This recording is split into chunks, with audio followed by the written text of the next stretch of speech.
গৌৰৱ গগৈৰ বিৰুদ্ধে ৰুজু নহয় গোচৰ। এলিজাবেথ কলবাৰ্ণ গগৈৰ বিৰুদ্ধেও ৰুজু নহয় গোচৰ। পাকিস্তানৰ আলী তাৰিক শ্বেইখৰ বিৰুদ্ধেহে ৰুজু হ'ব গোচৰ। ৰাজ্যিক কেবিনেট বৈঠকৰ সিদ্ধান্ত। যোৰহাটৰ সাংসদ তথা লোকসভাৰ বিৰোধী উপদলপতি গৌৰৱ গগৈ আৰু তেওঁৰ ব্ৰিটিছ পত্নী এলিজাবেথ কলবাৰ্ণ গগৈৰ পাকিস্তানৰ সম্পৰ্ক সন্দৰ্ভত বিভিন্ন অভিযোগ উত্থাপন কৰি আহিছিল মুখ্যমন্ত্ৰী ডক্টৰ হিমন্ত বিশ্ব শৰ্মাই। যোৱা কেইবাদিনো এই প্ৰসংগত সামাজিক মাধ্যমত মুখ্যমন্ত্ৰীয়ে বিভিন্ন তথ্যও ৰাজহুৱা কৰিছে। বিষয়টো কেবিনেট বৈঠকত আলোচনা কৰি গোচৰ তৰাৰো ইংগিত দিছিল মুখ্যমন্ত্ৰীয়ে। দেওবাৰে দিছপুৰত অনুষ্ঠিত কেবিনেট বৈঠকত এই বিষয়বোৰ আলোচনা হয়।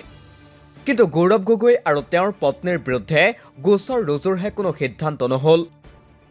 বৰঞ্চ পাকিস্তানৰ বেচৰকাৰী সংস্থা লিডৰ মুখ্য কাৰ্যবাহী বিষয়া আলী তাৰিক শ্বেইখৰ বিৰুদ্ধে গোচৰ ৰুজুৰহে সিদ্ধান্ত গ্ৰহণ কৰে কেবিনেট বৈঠকে। ইয়াৰ কাৰণ বৈঠকৰ অন্তত সংবাদমেলত প্ৰকাশ কৰে মুখ্যমন্ত্ৰী ডক্টৰ হিমন্ত বিশ্ব শৰ্মাই।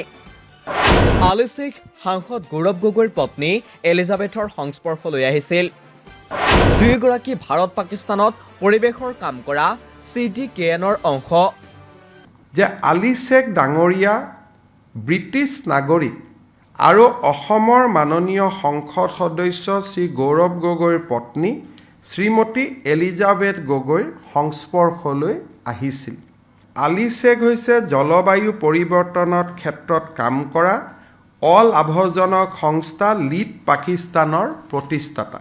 লিড পাকিস্তানৰ অবিচ্ছেদ্য অংগ আছিল ব্ৰিটিছ নাগৰিক শ্ৰীমতী এলিজাবেথ গগৈ। তদুপৰি আলী শ্বেখ আৰু ব্ৰিটিছ নাগৰিক শ্ৰীমতী এলিজাবেথ গগৈ দুয়োজনে ভাৰত আৰু পাকিস্তানত কাম কৰা CDKN নামৰ এটা পৰিৱেশ সম্পৰ্কীয় গোটৰ অংশ। ভাৰতৰ আভ্যন্তৰীণ পৰিক্ৰমা বিষয়ত আলী তাৰিক শ্বেইখ জড়িত হৈ পৰা কথাটোত কেবিনেটে উদ্বেগ প্ৰকাশ কৰাৰ কথাও সদৰি মুখ্যমন্ত্ৰীৰ। সেয়ে তেওঁলোকৰ প্ৰকৃত উদ্দেশ্যৰ সন্দৰ্ভত উদয় হোৱা প্ৰশ্ন কেবিনেটে গুৰুত্ব সহকাৰে লয়। লগতে সমগ্ৰ বিষয়টোৱে ৰাষ্ট্ৰীয় নিৰাপত্তাৰ প্ৰতি পেলাব পৰা নেতিবাচক প্ৰভাৱৰ বাবেই ভাৰতীয় ন্যায় সংহিতা আৰু অন্যান্য প্ৰাসংগিক আইনৰ অধীনত ৰাজ্যৰ আৰক্ষী সঞ্চালক প্ৰধানক গোচৰ ৰুজুৰ নিৰ্দেশ দিয়ে কেবিনেট বৈঠকে। এই কথা সংবাদমেলত সদৰি কৰে মুখ্যমন্ত্ৰী ডক্টৰ হিমন্ত বিশ্ব শৰ্মাই। অসম কেবিনেটে ভাৰতৰ আভ্যন্তৰীণ পৰিক্ৰমা সম্পৰ্কীয় বিষয়ত পাকিস্তানস্থিত নেতা আৰু জলবায়ু সুৰক্ষাৰ নাম লৈ এনে বিষয়ত জড়িত থকা ব্যক্তিসকলৰ সন্দৰ্ভত নিজৰ উদ্বেগ প্ৰকাশ কৰিছে আৰু তেওঁলোকৰ প্ৰকৃত উদ্দেশ্য সম্পৰ্কে উদয় হোৱা প্ৰশ্নক অতি গুৰুত্ব সহকাৰে গ্ৰহণ কৰিছে। এই বিষয়টোৱে ৰাষ্ট্ৰীয় নিৰাপত্তাৰ ক্ষেত্ৰত পেলাব পৰা নেতিবাচক প্ৰভাৱৰ প্ৰতি লক্ষ্য ৰাখি অসম আৰক্ষীৰ সঞ্চালক প্ৰধানক ভাৰতীয় ন্যায় সংহিতাৰ উপযুক্ত বিধান আৰু অন্যান্য প্ৰাসংগিক আইনৰ অধীনত আলী শ্বেখৰ বিৰুদ্ধে গোচৰ ৰুজু কৰিবলৈ অসম কেবিনেটে নিৰ্দেশনা প্ৰদান কৰিছে। আনহাতে সাংসদ গৌৰৱ গগৈৰ পত্নী এলিজাবেথক লৈ এই তদন্ত প্ৰক্ৰিয়াত সহযোগ কৰাৰো আহ্বান মুখ্যমন্ত্ৰীৰ। লগতে গৌৰৱ গগৈক সংসদত সোধা দেশৰ নিৰাপত্তা সম্পৰ্কীয় প্ৰশ্নৰ সন্দৰ্ভত কিবা যোগসূত্ৰ আছে নেকি আৰক্ষীয়ে জানিব বিচাৰিলে সহায় কৰাৰো আহ্বান মুখ্যমন্ত্ৰীৰ।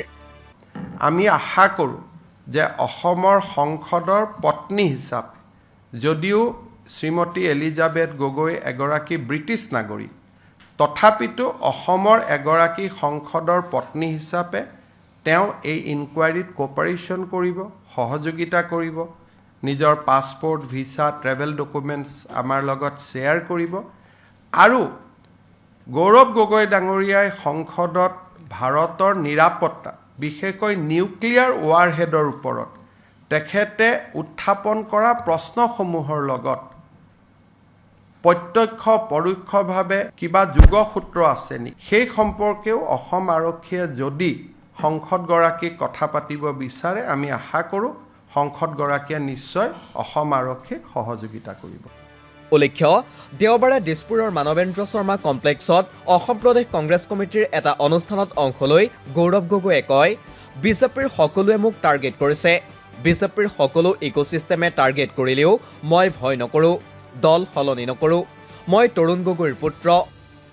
তেওঁ মুখ্যমন্ত্ৰী ডক্টৰ হিমন্ত বিশ্ব শৰ্মাক সমালোচনা কৰি কয়, মুখ্যমন্ত্ৰীয়ে কথাই নাজানে, সাংসদসকলৰ কি নিয়ম তেওঁ নাজানে। আমাৰ বিদেশ নীতিৰ ফৰামত বিজেপিৰ ডাঙৰ ডাঙৰ নেতা আহি ভাগ লৈছে, মই প্ৰমাণ দিম। যোৱা 10 বছৰ কাৰ চৰকাৰ আছিল, নিয়মবোৰ নাজানে, আধা জ্ঞানেৰে মুখ্যমন্ত্ৰীয়ে কথাবোৰ কৈ আছে।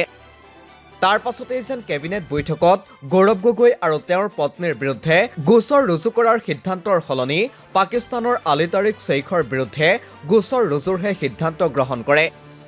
এতিয়া এই তদন্ত প্ৰক্ৰিয়া কেনে হয় সেয়াহে অতি চাবলগীয়া হ'ব। তাতে ৰাজ্যৰ ভাৰপ্ৰাপ্ত আৰক্ষী সঞ্চালক প্ৰধান হৰমিত সিঙে এই গোচৰৰ তদন্ত কি পৰ্যায়লৈ নিব পাৰে তাৰ প্ৰতিও সকলোৰে দৃষ্টি নিবদ্ধ থাকিব। নিউজ ডেস্ক ৰিপৰ্ট, দি ক্ৰছ কাৰেণ্ট।